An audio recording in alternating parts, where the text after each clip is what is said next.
সদ্য প্রকাশিত ২০২৬ সালের প্রাথমিক মূল্যায়ন নির্দেশিকা নিয়ে আজকের এই বিশেষ আয়োজনে সবাইকে স্বাগত। চলুন শুরু করা যাক। এই নতুন কাঠামোতে মুখস্থ বিদ্যার দিন শেষ।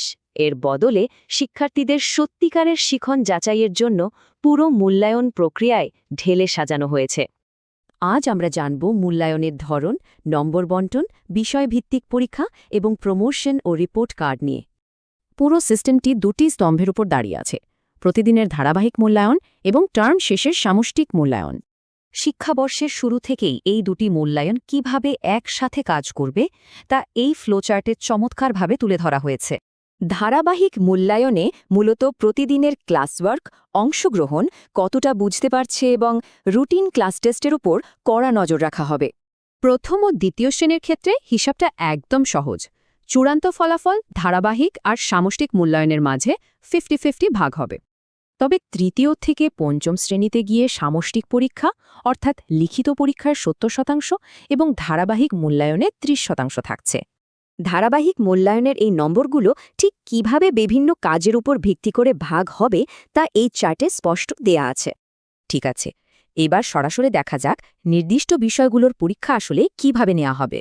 বাংলার ক্ষেত্রে সামষ্টিক পরীক্ষাগুলো শুধু রিডিং নয়, বরং ব্যবহারিক লেখা এবং বোধগম্যতার দারুণ এক মিশ্রণ হতে যাচ্ছে।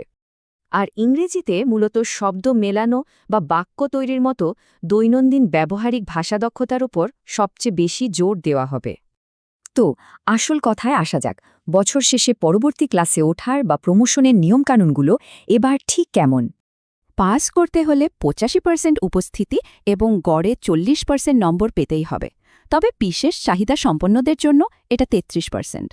এবার চলুন পুরানো পদ্ধতির বদলে নতুন যুক্ত হওয়া লেটার গ্রেড বা গ্রেডিং স্কেলটা একটু দেখে নিই। একদম সহজ হিসাব, 80 থেকে 100 পেলে অতি উত্তম আর 40-এর নিচে পেলে সহায়তা প্রয়োজন হিসাবে মার্ক করা হবে। আর হ্যাঁ, এই চূড়ান্ত গ্রেডগুলো বের করার জন্য সুনির্দিষ্ট গাণিতিক সূত্র দেয়া আছে, ফলে কোনো অনুমান নির্ভরতার সুযোগ নেই। শ্রেণীকক্ষের এই সমস্ত তথ্য আর মূল্যায়ন দিন শেষে জায়গা করে নেবে একদম নতুন ডিজাইনের অফিসিয়াল প্রোগ্রেস রিপোর্টে। দারুণ ব্যাপার হলো, এখানে শুধু পরীক্ষার নম্বর নয়, বরং শিক্ষার্থীদের সামাজিক ও আচরণগত দিকগুলো খুব যত্নের সাথে ট্র্যাক করা হবে।